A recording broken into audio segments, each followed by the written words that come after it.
The idea of being a storytime animator was one thing that I never thought of. I didn't even know it was a thing until one day I randomly came across Odwan's out video on my YouTube feed, and there was just something about it that drew me in, and I clicked it and watched the entire video. And there was this spark that lit up inside me as I continued to watch more and more of his videos, till other animators started showing up on my YouTube feed, people like Domix, Jaden, Swoozy, and many more. And all of a sudden, I wanted to be like them. That time I was in my early days of being in high school. I was around 15 years old, and at that age, phones were prohibited in our house. So these videos I used to watch them on my mom's phone. Now, my first objective was actually finding something to animate with. Couldn't ask my parents to buy me one because I knew they wouldn't, so I only had one choice. My dad used to keep his old phones inside his car drawers, so I had no choice but to steal one. Remember, if I asked for one, they'd just say no. So one day I got the chance and I took it. And by some good luck, I found a tablet and took that one because I thought that was the best pick. With that mission accomplished, it was time for my second phase, animating. Didn't know how to animate with a phone, so I looked it up, and that's when I discovered Flipper Clip. And since I'm a first learner, I just watched one video and I was ready for my animation journey. Every day I used to wake up, start animating, and anytime my parents showed up, I would hide the tablet since we were not allowed to have any phones at that age. And also, to make it worse, it was stolen. I finished my first animation. Just so you know, I used to animate with my thumbs, then started my second one. Okay, that time I didn't know I was supposed to record my audio first, then animate over it, so I just used to animate knowing I'll record my voice sometimes later. Things were going smoothly at this point, till one day I didn't notice my mom entering the house, and before I noticed her, it was already too late. I tried to hide the tablet, but she forced me to give it to her. She asked me where I got it from, and I told her the truth. I didn't say I stole it though, I just said I took it without the permission. And the worst that I expected her to do was to take it and whoop me, which would have been okay because I'd just look for it and steal it again and be more careful not to be caught next time. But I was not ready to what she did next.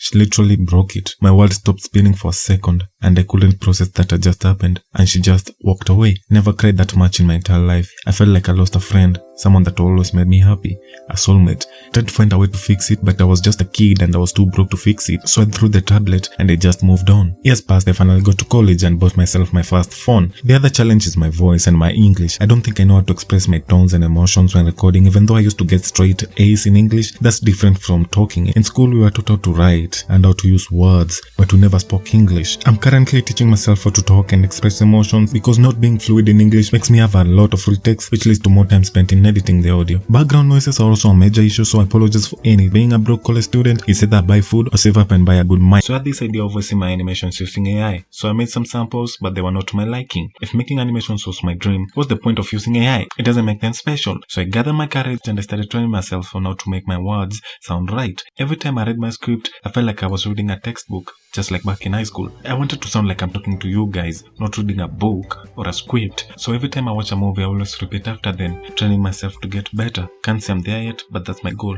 For anyone out there trying to do anything, don't let your insecurities hold you back. One day, you'll look back and wish you did it. Time flies, and time spending what you love is not time wasted. Just do it. It will help you get better and escape reality. Don't care what negative people will use against you. That's just who they are. Anyway, peace, and I'll catch you guys in the next video.